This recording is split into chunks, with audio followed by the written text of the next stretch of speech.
Hello guys, ഇന്ന് ഞാൻ കാണിക്കുന്നത് എൻ്റെ വീട്ടിൽ വന്ന ശേഷമുള്ള ഒരു വാട്ട ഈറ്റിനിടെയാണ് കേട്ടോ. അപ്പോൾ രാവിലെ തന്നെ ഞാൻ കഴിച്ചത് നല്ല പത്തലില്ലേ, പത്തലും തേങ്ങ വറുത്തരച്ച കോഴിക്കറിയാണ് കേട്ടോ. എനിക്ക് ഭയങ്കര ഇഷ്ടമാണ് ഈ ഒരു ബ്രേക്ക്ഫാസ്റ്റ്. എൻ്റെ വീട്ടിൽ വരുമ്പോഴാണ് ഞാൻ ഈ ഒരു ടൈപ്പ് ബ്രേക്ക്ഫാസ്റ്റൊക്കെ കഴിക്കുന്നത് കേട്ടോ. കാരണം എൻ്റെ ഹസ്ബൻഡിൻ്റെ വീട്ടിൽ മിക്കപ്പോഴും ചപ്പാത്തി, ദോശ, അപ്പം അങ്ങനെയുള്ളൊരു ടൈപ്പ് ബ്രേക്ക്ഫാസ്റ്റാണ്. എനിക്ക് ദോശ അധികം അത്ര ഇഷ്ടമല്ല ഗൈസ്. അതുകൊണ്ട് ഞാൻ ഇങ്ങോട്ട് വരുമ്പോൾ, എൻ്റെ വീട്ടിലോട്ട് വരുമ്പോൾ ഇങ്ങനത്തെയുള്ള ബ്രേക്ക്ഫാസ്റ്റൊക്കെ നന്നായിട്ട് കഴിക്കും കേട്ടോ.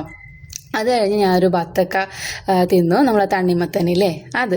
ഉച്ചയ്ക്ക് ഞാൻ കഴിച്ചത് നങ്കും ചെമ്മീനും ഇട്ട ഒരു മീൻകറിയും പച്ചച്ചീര വറുത്തതും പിന്നെ നങ്കും ചെമ്മീനും പൊരിച്ചതാണ് കേട്ടോ. നല്ല ടേസ്റ്റ് ഉണ്ടായിരുന്നു ഗൈസ്. അത് കഴിഞ്ഞ് വൈകുന്നേരം ഒരു പാട്ട ചായയും പിന്നെ കേങ്ങ് പുഴുങ്ങിയതില്ലേ, മധുരക്കിഴങ്ങ്.